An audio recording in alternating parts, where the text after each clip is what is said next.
We also included the show cause order issued to NTC's officials requiring them to explain why they should not be cited for contempt. Their response, which has been received by this committee, forms part of this hearing. We will have the sponsorship of the said measures under consideration at the next hearing. So now we move on to the opening statement by ABS-CBN. We now recognize Mr. Carlo Katigbak, President of ABS-CBN, to give the opening statement. The Honorable Chairman of the House Committee on Legislative Franchises, Congressman Franz Alvarez. The Honorable Chairman of the House Committee on Good Government, Congressman Jose Antonio C. Alvarado. The Honorable Speaker of the House, Alan Peter Cayetano. The Honorable Majority Floor Leader, Martin Romualdez. The Honorable Members of this committee. The Honorable Members of the House present at the plenary and on Zoom, good afternoon. Para sa ating mga Pilipino, ang pagmamahal sa pamilya ay pinakamahalaga. Ang ABS-CBN po ay ang aking pamilya. Isang pamilya ng 11,000 taong naghahangad magserbisyo sa bayan. Sa nakalipas na mga linggo, nagdurusa po ang pamilya ko. Nag-aalala sila na mawawalan sila ng trabaho. Natatakot sila para sa kanilang kinabukasan at sa kinubukasan ng kanilang mga mahal sa buhay. Ang sakit po ng pakiramdam.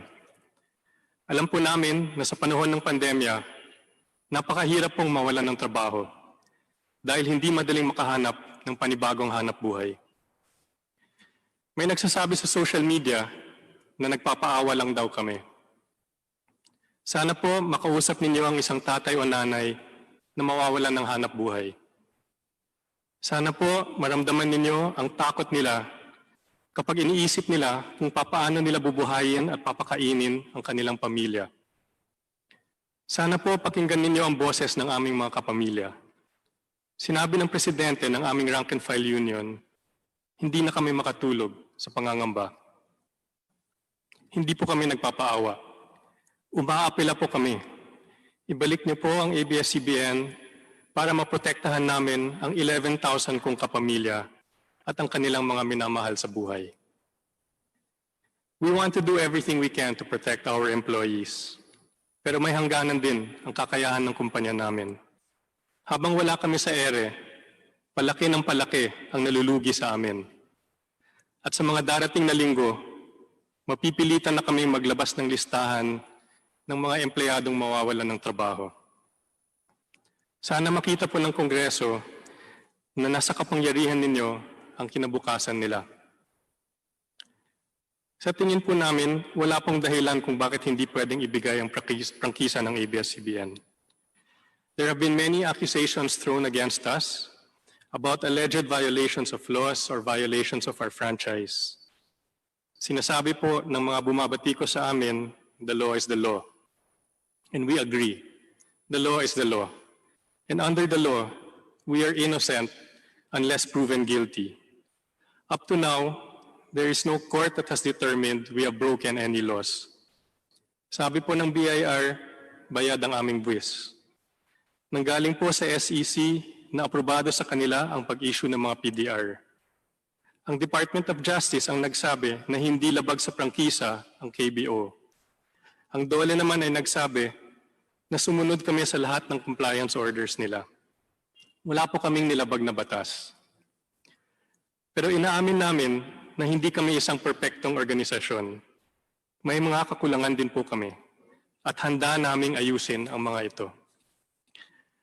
I know there are congressmen who feel there are things that we can do to be a better company. And we agree with you. Mark Lopez, our chairman, and I both commit that even if a franchise is given to us, we will not stop listening to you. And we will continuously take actions that make us a better company. Your Honors, masakit po itong nangyari sa amin. Umasa po kami sa hangarin ninyo at ng Senado na habang pinag-uusapan ng prangkisa, hindi po kami mawawala sa ere.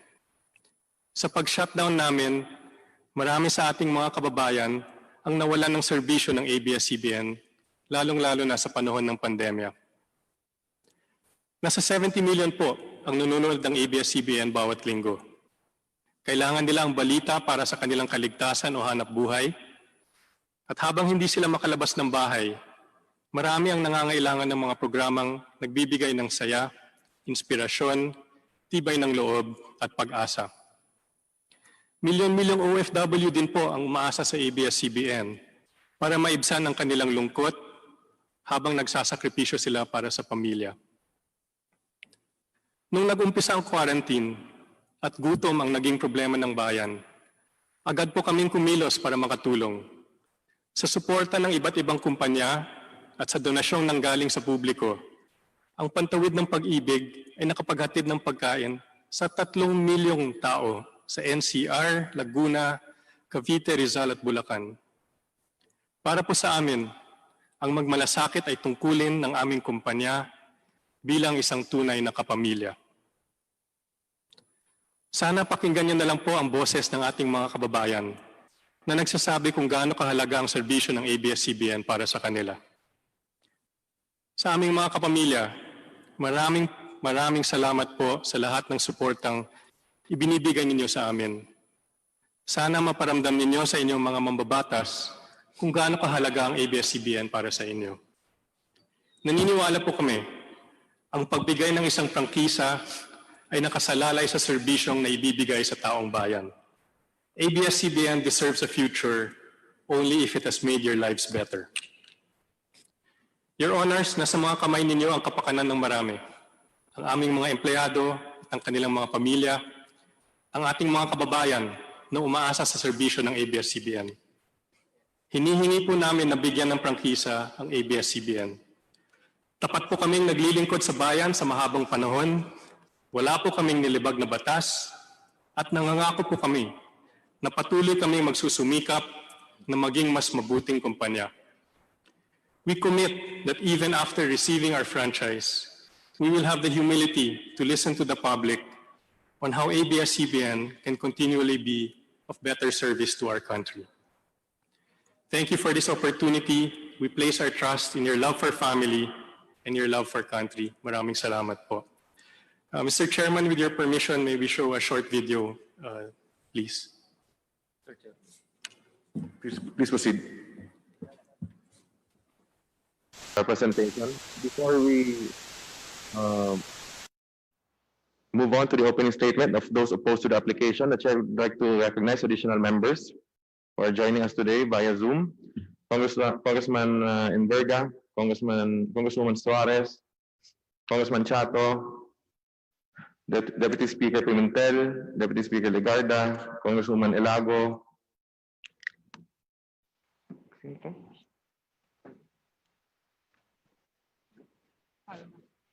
Congressman Palma, Congressman Pablo John Garcia, Congressman Kabatbat, Congressman Lara, Congresswoman Bernadette Herrera D, Congressman Haresco, Colliantes, Goriseta, Aglipay, and Abel Llanosa.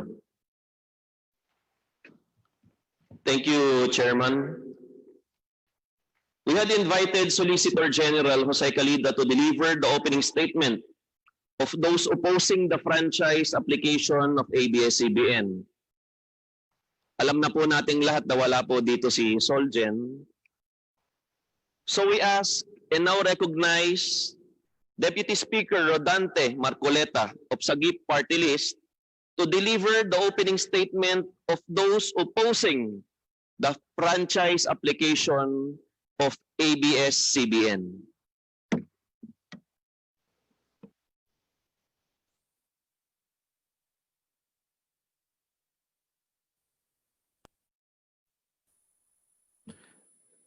Deputy Speaker, you are now recognized.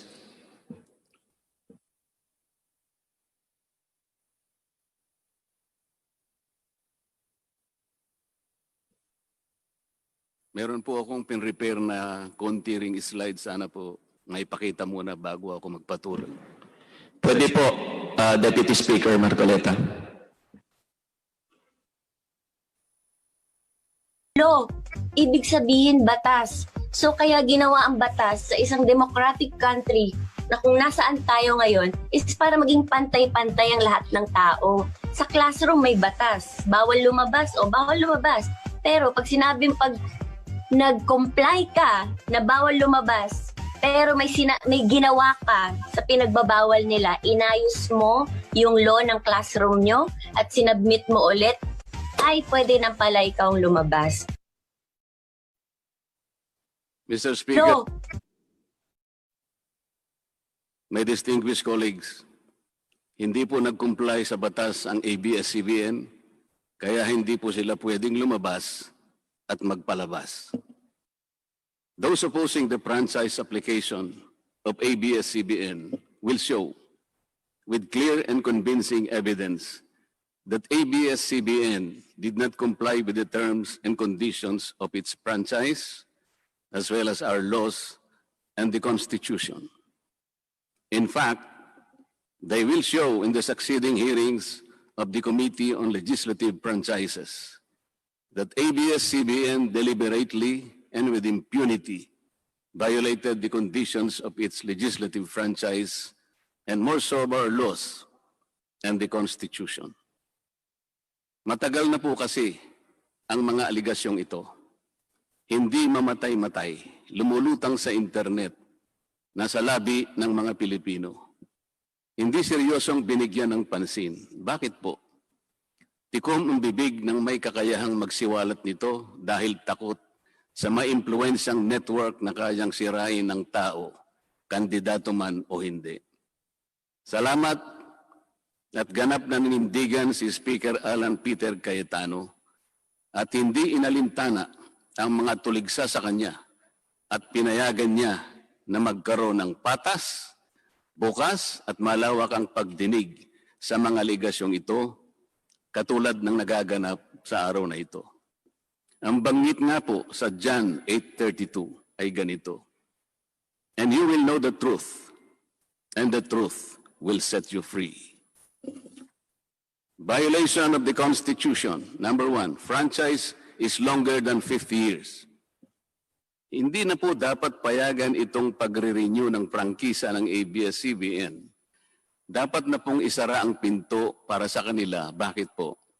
Because the ABS-CBN has been using the airwaves for more than 50 years. 53 years today, to be exact. Our Constitution says that Congress can grant a franchise of up to 50 years only. Taong 1957, nang makuha ni Don Eugenio Lopez Sr., may-ari ng Chronicle Broadcasting Network o CBN, ang Alto Broadcasting System o ABS. Simula po noong 1967 ay naging ABS-CBN na po ang tawag dito dahil sa merger ng ABS at CBN. Kung susumahin po natin ang prangkisa nito simula noong 1967, ay 53 taon na po itong gumagamit ng airwaves magpahanggang ngayon. 63 years naman po kung susumahin natin mula po ng pagkakakuha ng CBN sa ABS noong 1957. The Committee on Legislative Franchises should not allow itself to be used by ABS-CBN to again circumvent the Constitution and violate the categorical 50-year limitation imposed on franchises. Hindi na po dapat buhayin muli ng Kongreso ang prangkisa ng ABS-CBN sapagkat ayon po sa ating saligang batas, ang buhay ng prangkisa ay hindi dapat lumampas ng 50 taon. EDSA Revolution. Siguro po may mga ngatwiran at sasabihin ng ganito. Isinara naman ng martial law ang ABS-CBN. Di po ba? Dapat huwag bilangin ang panahon na yon. Tanggapin po natin sandali na isinara nga ang ABS-CBN simula Setyembre 23, 1972, pagkatapos na ideklara ang martial law. Pero hindi po ba nagbukas din ito agad matapos na ito ay mabawing muli ng pamilya Lopez noong EDSA Revolution? Hindi ba't kulang-kulang 13 taon din po ang namagitan na panahon? So let's assume that we subtract 13 years from the 63 years that ABS-CBN has been in operation starting 1957 when CBN acquired ABS. Hindi ba't 50 taon din po ang magiging resulta? Ibig pong sabihin, tapos na at paso na pa rin ang prangkisa ng ABS-CBN with or without martial law. Hindi ba't sobra-sobra pa rin ito at lalabag pa rin sa ating saligang batas? Naging palasak nga noong panahon ng martial law ang kantyaw na tama na, sobra na. Subalit ang mahalagang tanong po ng taong bayan na hindi pa nasasagot magpahanggang ngayon ay kung paano biglang nabawi ng mga Lopez ang ABS-CBN mula sa pag-aari ng gobyerno pagkatapos maitalaga ang Cory administration. Sinulatan po noon ni dating Senador Lorenzo Tanyada ang Presidential Commission on Good Government na isoli na sa mga Lopez ang ABS-CBN kahit may arbitration pang nagaganap sa pagitan ng pamahalaan at ABS-CBN. Na i-turn over po agad ang istasyon ng ABS-CBN sa mga Lopez sa kabila ng wala pang pagtukoy sa tunay na pagmimay-ari nito ayon sa kautusan sa Board of Administrators na binuo sa Letter of Instruction number 1 ni Pangulong Cory Aquino. Sa ngayon po ay wala man lang mailabas na papeles tungkol dito ang PCGG. Nagbayad po ba ang ABS-CBN sa Administrasyong Cory Aquino? Nag-public bidding po ba? Bakit tila ura-urada at habang magulo pa ang lahat dahil katatapos lang ng EDSA Revolution, ay biglang napasakamay na muli ng mga Lopez ang ABS-CBN? Nakabatay po ba ito sa batas? Hindi po ba dapat sagutin ng ABS-CBN ang mga tanong na ito upang mapanagot po ang dapat na managot kung meron man? Foreign ownership. Puntahan naman po natin ang muling pagbubukas ng ABS-CBN noong 1986. Pati po kasi noong panahon yun ay may paglabag na rin sa ating saligang batas. Ano po kaya yun? Dahil Amerikano at hindi Pilipino ang may-ari at namahala sa ABS-CBN na mariing ipinagbabawal ang saligang batas. Congress should deny the franchise application of ABS-CBN for its clear violation of the Constitution, requiring 100% Filipino ownership and management of mass media companies. ABS-CBN's former president, Mr. Eugenio Gaby Lopez III, was an American citizen when he took the helm of the company in 1986 as director, then president, and then chairman in the later years. It was only in 2000 that he petitioned for recognition of Filipino citizenship and was issued a certificate of recognition as a Filipino citizen in 2002. At kahit sabihin po natin wala na ngayon sa management ng ABS-CBN si Ginoong Gaby Lopez, nagpatuloy pa rin ba sa paglabag sa saligang batas ang ABS-CBN? Opo. Dahil magpahanggang ngayon ay nagbebenta pa po sila sa mga banyaga, mga hindi Pilipino, ng pag-aari o ownership rights ng ABS-CBN. Through an intricate web of corporate layering, ABS-CBN lets non-Filipinos to own its common shares through the issuance of Philippine Depositary Receipts o PDRs. In September 1999, the ABS-CBN Holdings Corporation offered 132 million Philippine Depositary Receipts underlying the 132 million common shares of ABS-CBN. Immediately prior to the closing of the PDR's offering, Lopez Incorporated, the main stockholder of ABS-CBN Corporation, transferred 132 million ABS-CBN shares to ABS-CBN Holding Corporation, its alter ego. With the many rights afforded to the holders of these PDRs, most of whom, if not all, are foreigners, ABS-CBN Corporation virtually allowed these foreign holders beneficial ownership and potential voting rights. This is a circumvention of the strict foreign equity restriction imposed by the Constitution on mass media companies. Quite obviously, the ABS-CBN PDR instrument, a creative financial mechanism, is being used as a subterfuge to indirectly own the underlying ABS-CBN shares of stock. Violation of workers' rights under the Constitution. ABS-CBN violated the rights of its own workers. It denied them their just share in production as required by the Constitution. It committed unfair labor practices, which consequently denied its employees the benefits required by law to be provided to all employees. Isang halimbawa po dito ay ang asunto na isinampa ng halos 100 o mahigit sa 100 manggagawa ng ABS-CBN sa National Labor Relations Commission o NLRC dahil sa pagtanggal sa kanila dahil sila raw ay mga talents lamang at hindi mga regular na empleyado. Nanalo po ang mga manggagawa sa NLRC at maging sa Court of Appeals. Bakit hindi na lang nila sinunod ang hatol at umapila pa ang ABS-CBN sa Korte Suprema? Ito ba yung sinasabi po kanina sa opening salvo na ang pagmamahal sa kanilang kapamilya ay ganun na lamang? Mali naman po yata na sabihin ng ABS-CBN na lampas sa 11,000 ang mga empleyado nito dahil kung ito po ay masusi nating iimbestigahan, may 2,661 na po at isa lamang. 2,661 ang mga regular na empleyado nito. Ang karamihan po o mahigit na 8,500 na kawani ng ABS-CBN ay tinagurian nilang independent contractors or talents, project workers at contractuals lamang kahit na pang-regular na empleyo ang trabaho nila. Ayon po sa ating labor code, kapag pang-regular ang tungkulin ng isang manggagawa, dapat siyang gawing regular employee. Hindi dapat contractual. Hindi dapat independent contractor, talent, o kaya'y project worker lang. Malinaw na labag sa batas ang ginagawa ng ABS-CBN.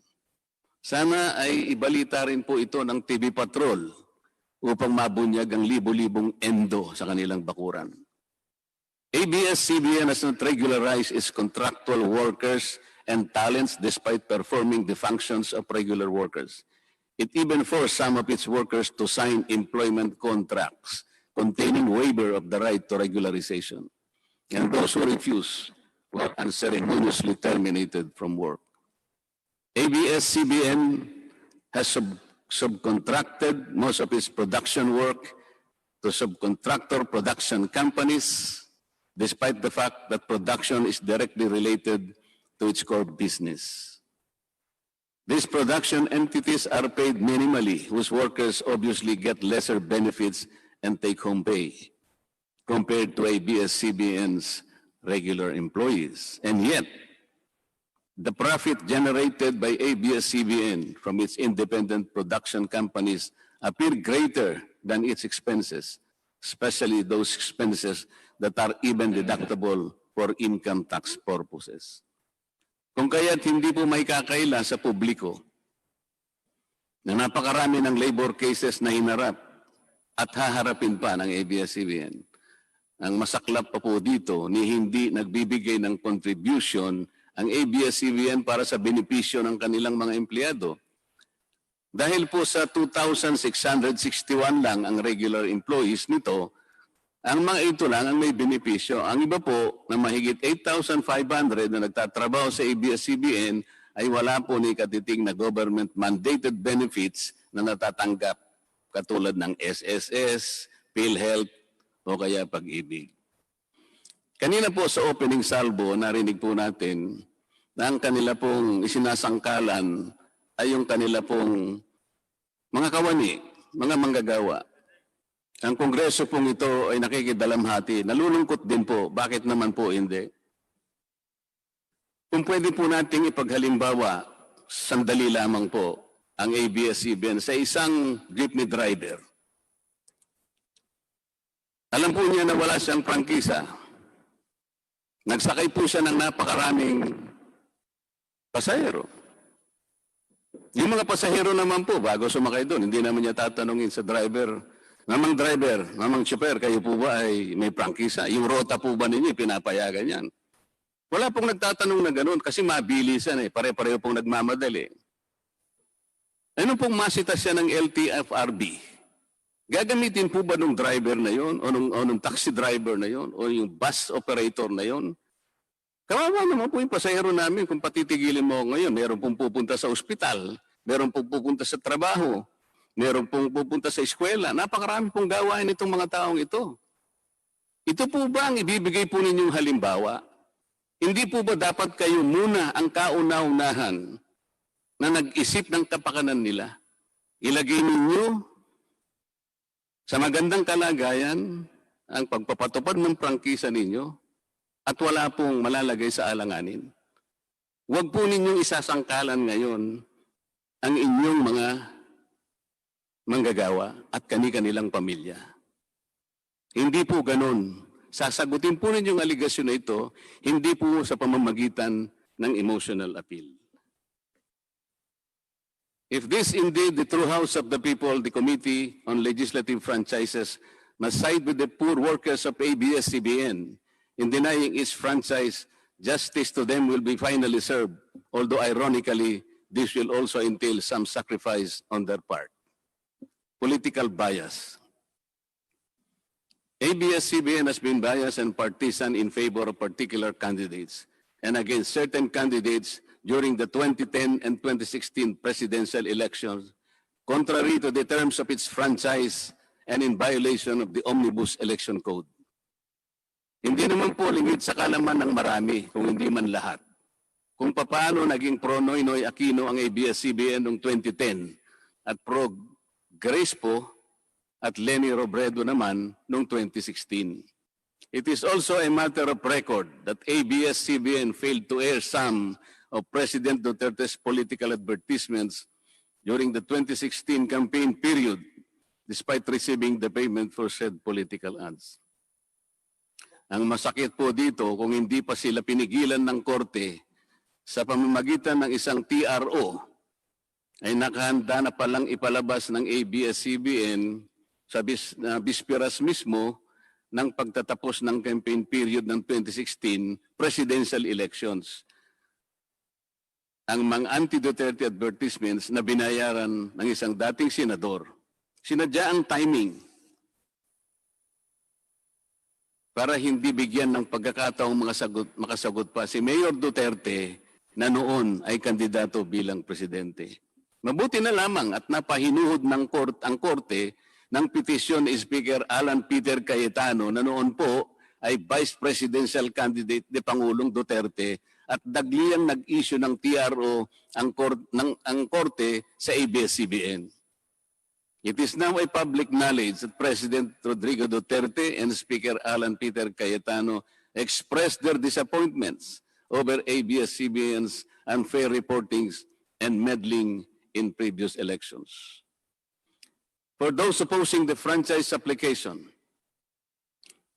hindi na po dapat payagan ng ABS-CBN na muling pakialaman ang politika sa ating bansa. Panahon na para ang taong bayan ang pumili ng mga namumuno na gusto nila at hindi ang napipisil ng ABS-CBN.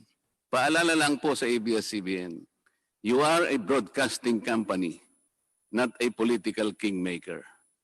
Either you play ball or you play fair. Multiple channels in one franchise. Mga kababayan, inabuso po ng ABS-CBN ang kanilang prangkisa. Sa hindi nila may paliwanag na dahilan o maaari namang sinadya na gamitin ang kanyang prangkisa para sa isang channel lamang, pero gumamit pa ng ibang prangkisa ng telekomunikasyon na hindi naman pang broadcast upang mas kumita at makapagbenta sa pamamagitan ng maraming channels. ABS-CBN violated the terms and conditions of its franchise by offering its TV Plus boxes for a one-time fee but using the free-to-air signal authorized in the franchise granted by Congress at no cost to ABS-CBN.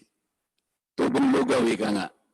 That this practice of ABS-CBN without permission from Congress or the National Telecommunication Commission is killing the cable industry, which depends on monthly-based subscription of its clientele. At bukod po sa pagbebenta ng TV Plus box sa publiko, sa Kapamilya Box Office Channel na nakapaloob dito, ay nagawa pang maningil ang ABS-CBN sa bawat pelikulang gustong mapanood ng publiko sa KBO Channel. ibinenta na nga ang TV Plus box, ibinenta pa rin ang mga palabas na pwedeng mapanood sa TV Plus box. Dobleng tubong lugaw na po ito.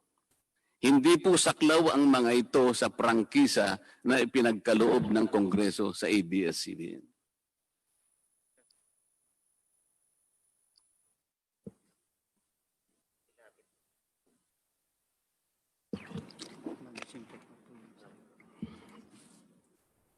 ABS-CBN, contrary to the terms and conditions of its franchise, operated this pay-per-view channel, otherwise known as the Capamilya Tax Office or KBO, without a valid permit from the NTC.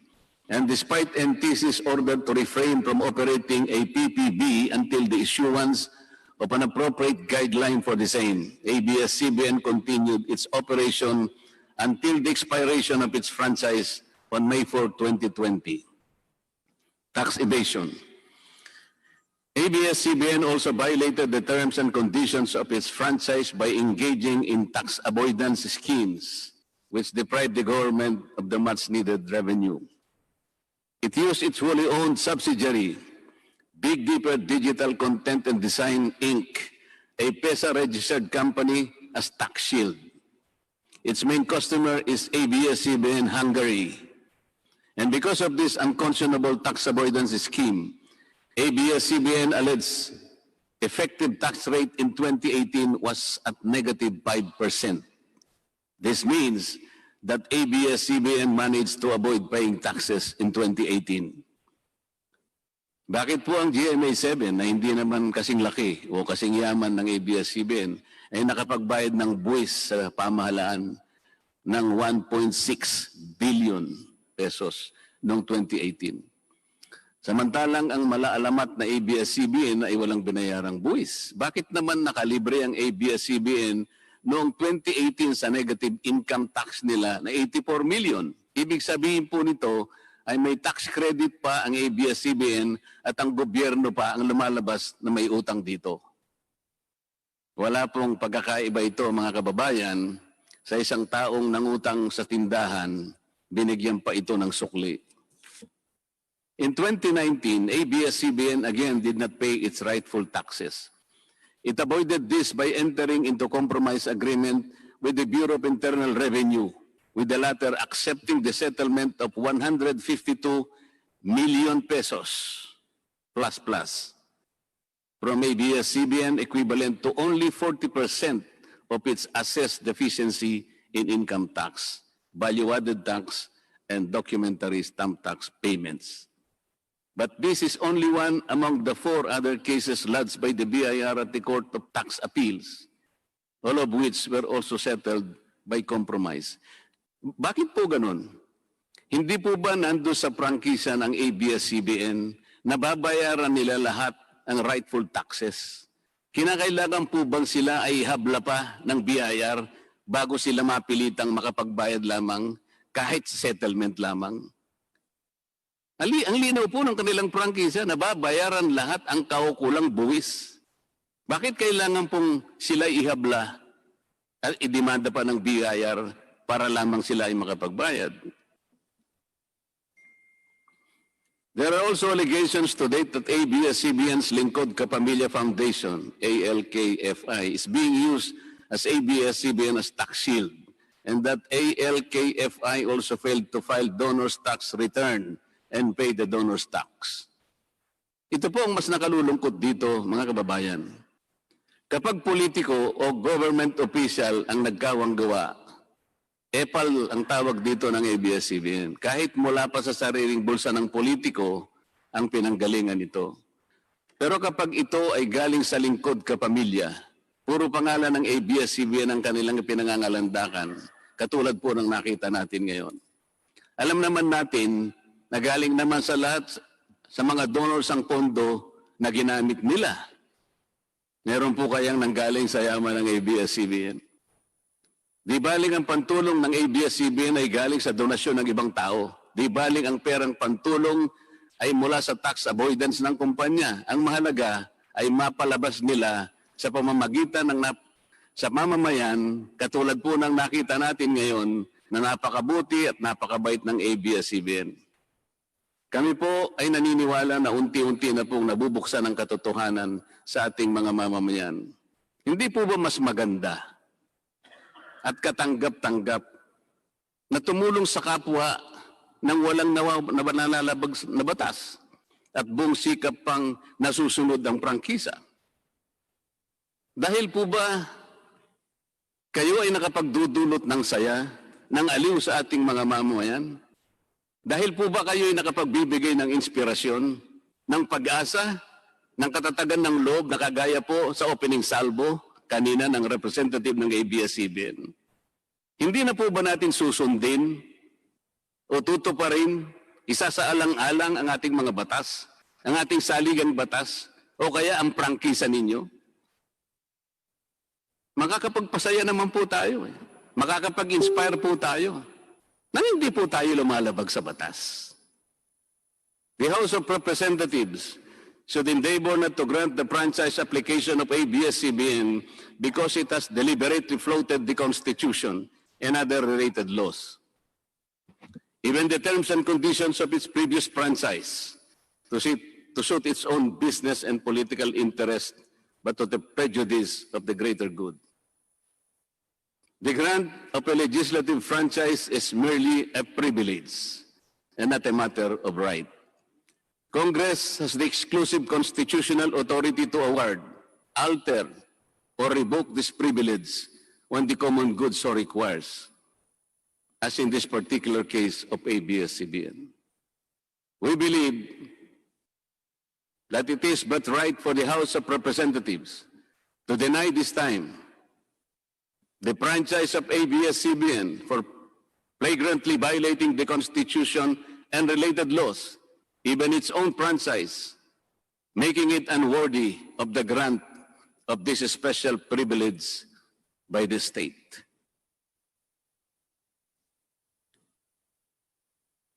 Alam mo kung sino lang ang pinakamatinding magiging kalaban ni Cardo? Sino?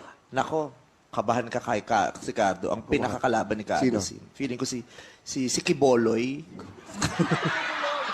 Yung nagpahinto ng lindol. Si Kiboloy lang ang magpapahinto ng probinsyano. Abangan nyo yan. Oh.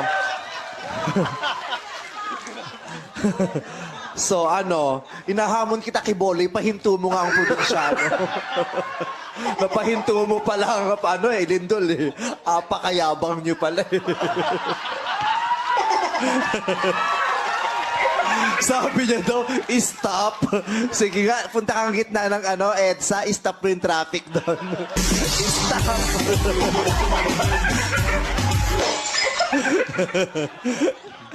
Iba ka, Kiboloy. Alam mo kung sino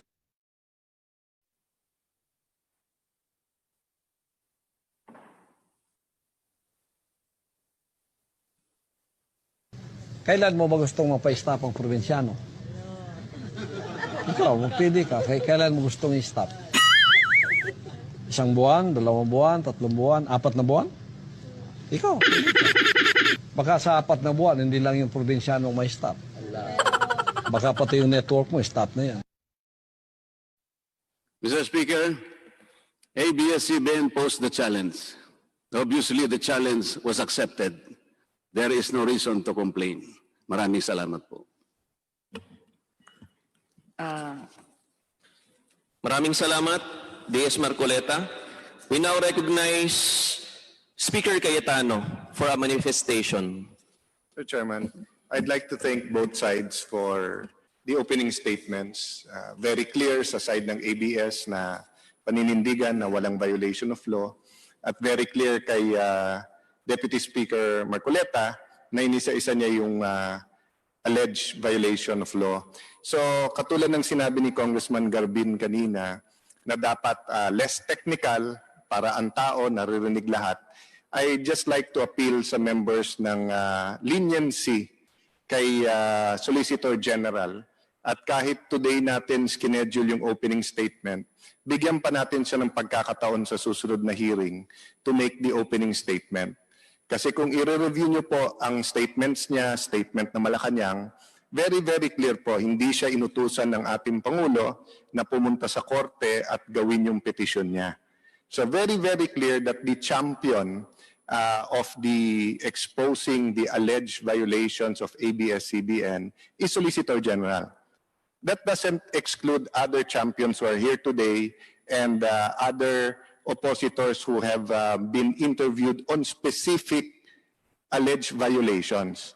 Pero si Solgen ang nakapag-put together ng arguments, ng proof, ng ebidensya, ng witnesses. So I don't think we can explain today sa atin publiko ang sub judice rule na claim ni Solicitor General Calida.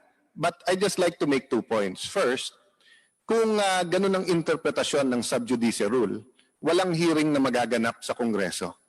So for example, corruption sa pagbili ng PPEs. Ang gagawin lang nung inaakusahan, mag-file siya ng libel case laban dun sa umakusa. Tapos sasabihin na niya, hindi na siya pupunta sa hearing kasi sub judice yung kaso. Di ba? So, kumpleto po ang jurisprudence at yung batas na hindi po, kung paano i-apply yung sub judice rule. Secondly po, and it's a reminder din sa ating resource persons, during more normal times, no, nung hindi pa tayo nag-Zoom hearings or session, ang excuse mo lang na hindi pumunta dito, yung you're not physically well, you're physically unable to, you're out of the country, no? But if you will claim the constitutional right against testifying against yourself, if you're going to claim the right of privacy, if you're going to claim sub judice, or any other legal defense, reporters, if they're going to claim the privilege of protecting the information or the informants, sometimes we will allow that, but you have to be here. You cannot absent yourself and then make those claims. You have to be here, make those claims, and then the committee will determine whether tama yung legal excuse na binigay mo o hindi.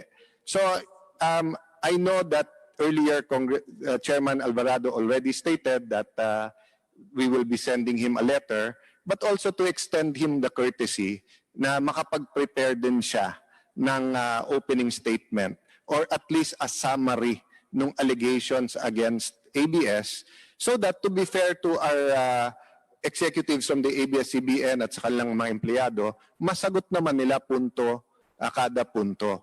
And I think the opening statements today, and we're going to hear some more, are the best evidence na talagang pag nagharap-harap, ang tao makakapag-decide na kompleto yung impormasyon nila. So yun lang po sa akin, appeal na muli nating imbitahin, mula natin bigyan ng pagkakataon at lahat ng oras at oportunidad ang Solicitor General Calida na ma-present yung kanyang nalikom na impormasyon.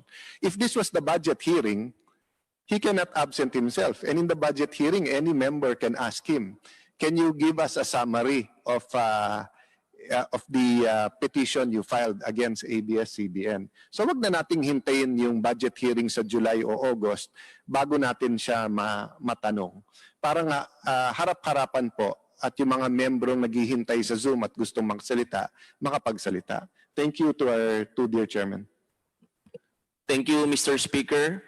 The Joint Committee Secretariats are directed to be more lenient to the Solicitor General, and please ask him to be here on the next hearing. Before we go on to the closing remarks, the chair would like to recognize more members present via Zoom. Representatives Lacson, Mark Go, Exter Romualdo, Nograles, Robes, Romulo, and Ramirez Sato. The chair would like to recognize now Congressman P.D. Barsaga for the closing remarks. Sir Chair. Congressman Rosas. Yes, Mr. Chair. Just a clarificatory question again. I heard kanina si Honorable Representative Garbin said sa rules of procedure pa rin po. Ikaklaro ko lang po, sinabi niya na ang boboto para sa franchise ay both Committee on Good Governance and Committee on Members Legislative. ng franchise lang po ang pwede bumoto sa Committee sa on Legislative franchise Branches. Thank you bills. very much, Mr. Chair. Thank you. sa ating minamahal ng speaker, sa chairman ng Committee on Franchises, pati na sa chairman ng Good Government, at sa ating majority floor leader, sa mga kasama ko sa Kongreso, sa mga kinatawan ng ABS-CBN. Narinig natin kanina ang pahayag ng mga kinatawan ng ABS-CBN sa pangunguna ni Ginoong Carlo Katigbak at kanyang sinabi, "The law is the law. Ang batas ay batas, ngunit ang ABS-CBN ay walang paglabag sa batas na ginawa sa ilalim ng kanilang prangkisa." Narinig ko rin ang sinabi ng ating Deputy Speaker, Congressman Marcoleta, at sinasabi niya maraming violation ang ginawa ng ABS-CBN. Mayroong paglabag ang ABS-CBN sa ating saligang batas sa pagkuha nila ng ABS-CBN ng Lopez family pagkatapos ng EDSA Revolution. Sinabi rin ni Deputy Speaker Marcoleta na ang prangkisa ng ABS-CBN ay umabot na sa 63 taon in violation of the maximum requirement of 50 years sa ating saligang batas. At sinabi niya rin, mayroon ding paglabag ang ABS-CBN sa constitutional requirement na 100% Filipino ownership ang kinakailangan sa mass media sapagkat ang kanilang dating Pangulo, Eugenio Lopez, allegedly is an American citizen. At sinabi rin niya ang akusasyon na mayroong paglabag ang ABS-CBN sa pag-i-issue ng Philippine Depository receipts sapagkat ito ay pinagbibili sa foreigners, which would be an indirect violation of the constitutional mandate that it should be owned only by citizens of the Philippines. Mayroon ding umanong paglabag sa ating labor code at paglabag sa pagbabayad ng buwis. Sa katunayan, nagkaroon siya ng comparison sa mga buwis na binabayad ng GMA7 at ABS-CBN. Dahilan sa mga conflicting issues na narinig ko mula sa ABS-CBN at kay Deputy Speaker Marcoleta, kinakailangan magkaroon tayo ng exhaustive hearing at nang sa ganon, talagang makita natin kung ano ang katotohanan. Kaya minumungkahi ko sa ating mga chairpersons na mag-schedule tayo ng hearing at nabanggit naman ng ating majority floor leader that at the end of the session today, bibigyan niya ng karapatan ang mga committee na magkaroon ng session even during the time that we are in recess. Marami pong salamat.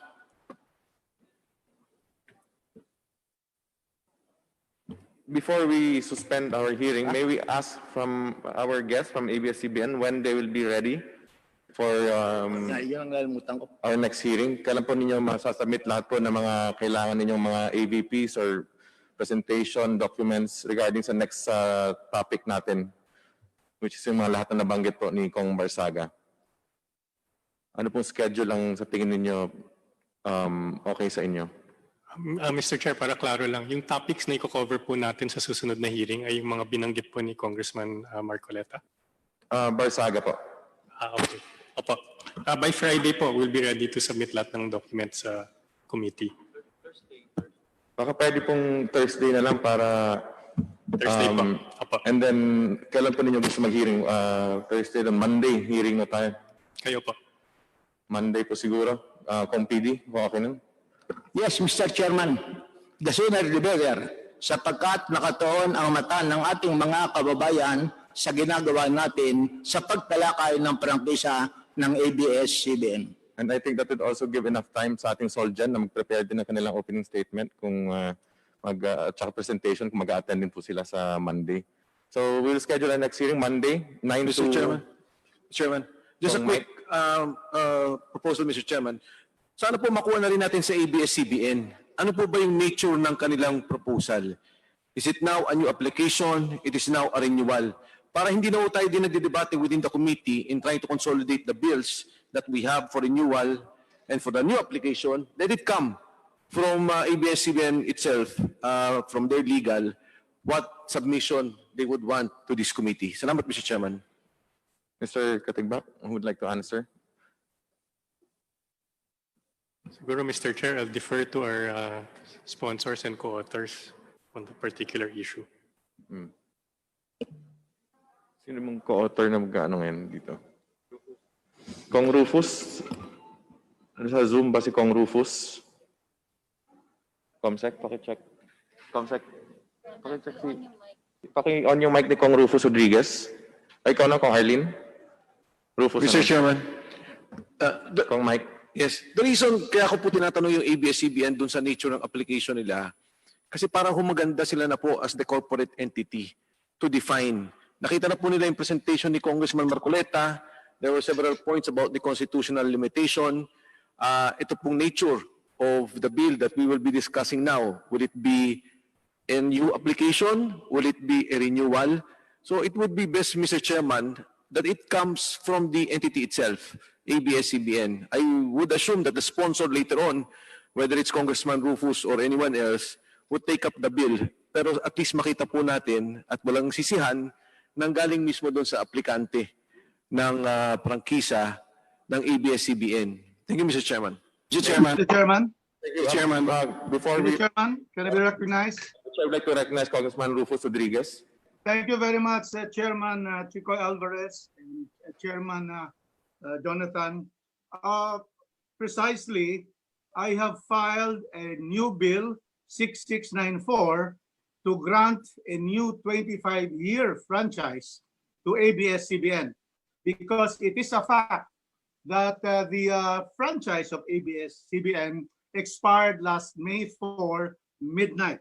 But I would believe that, as stated by Chairman Alvarez, that the 11 bills that were filed, which were on renewal, could be by the motu proprio by the committee, could now be converted into all new grants because we cannot anymore talk about renewal when there's already a expiration of the franchise. And so if the authors would now join me and if they would signify their intention to be able to amend by manifestation the word extension to the word grant of a 25-year, I think we can join the issues and we can proceed on a new grant, Mr. Chairman. That is my opinion as author of 6694 filed on May 6 after the May 5 cease and desist order of the NTC,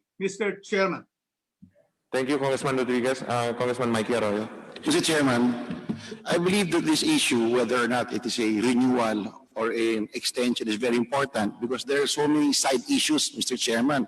For example, there's a side issue. It may be big to others, but may be small to others. But for example, the issue of their frequencies, Mr. Chairman, if it is a renewal, then do they still have a right to the frequencies they used to use? Mr. Chairman, these are just small issues, huge umbrella issue we have. So I believe that we should have many more hearings to give an explanation to the experts, to ABS-CBN, to air their side, and to the oppositors.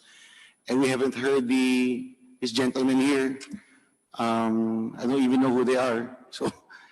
Anyway, Mr. Chairman, that's just one of the side issues that I will be asking in the future. So just a manifestation, Mr. Chairman. Deputy Majority Boying. Mr. Chairman? Mr. Chairman, I would like to respond to the remark of the Honorable Rufus Rodriguez. The committee cannot amend a bill filed by a proponent at any time. It has to be the proponent himself filing an amendment to their bill filed.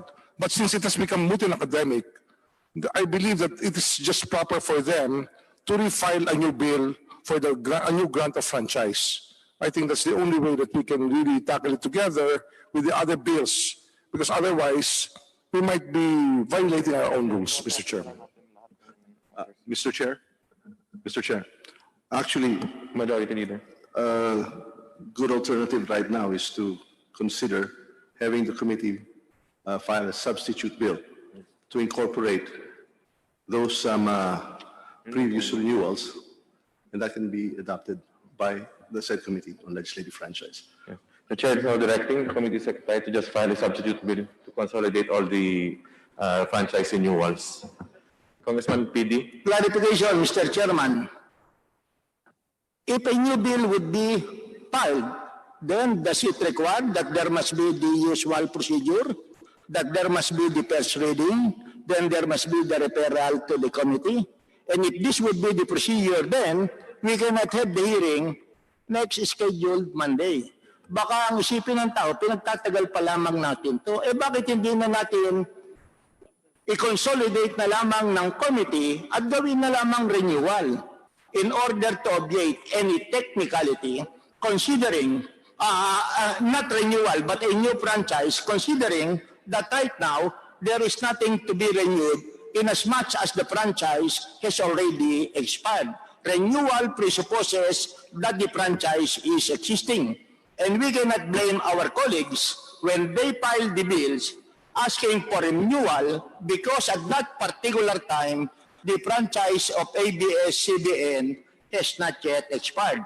So siguro pwede na sa committee level, you just consolidate and ask the authors if they are willing to amend and to make it application of a new franchise, not a renewal, in consonance with the bill filed by our colleague, Congressman Rufus Rodriguez. Thank you very much. Bersaga, that was exactly what I said at the beginning of the hearing, that i-consolidate natin lahat ng renewals nung tinanong po ni Congressman Bambol Tolentino. Thank you. So, Congressman Mikey Arroyo. Chairman, back to my issue, Mr. Chairman. So, do we leave it to the NTC to decide if these frequencies are up for bidding or up for grabs again now, or is it incumbent with the franchise committee to decide that fate? I think all those questions, Congressman Mikey, will be answered in the succeeding hearings. We will tackle issues, specific issues lang per hearing, and I think in one of our hearings, matatakal po natin yan. Mr. Chairman, I'm just saying this as a small side issue because I believe the issue that ABS-CBN is trying to say that it is important that we give livelihood to their workers and that they have they can give entertainment and provide news to our people. So I'm not trying to belabor my issue. I'm just saying it is a side issue, but I believe it is of equal importance, Mr. Chairman. Thank you, Congressman Arroyo. So, I will have an... Yes, Mr. Chair. Congressman Rosas. Nung sinamit po namin yung renewal franchise, we were banking on what you said nung last committee hearing na i-hear natin yung 12, to how many franchises, no? Renewal franchises yon. So, our position is, gusto sana namin yung renewal, yung na franchise, yung pag-usapan, Mr. Chair. Mr. Chairman, Congressman Enrique Yap. Mr. Chair, una-una gusto ko po magpasalamat at natuloy na po itong hearing na to. At ngayon po, narinig na natin yung opening statement ni Sir Carlo Catibak na lagi po natin nakikita sa TVN. At for the first time po, narinig naman natin yung statement ni Deputy Speaker Marcoleta na ito po yung mga sa ngayon ay alleged violations at makikita na rin po sa TVN. Yun po ang purpose ng hearing natin, na malaman po talaga ng taong bayan kung ano po yung totoong nangyayari. Yun lang po, gusto ko magpasalamat sa inyo, Mr. Chair, at sa leadership po. Thank you. The chair will also direct the committee secretary to talk to all the authors kung amenable sila doon sa ating gagawin na pag-consolidate na lang. So now, before we suspend, ulitin ko lang ating next hearing, Monday, 9 to 1 p.m. 9 a.m. to 1 p.m. Kung okay na po kayo doon para may time lahat mag-prepare. Hearing is suspended until Monday, 9 a.m.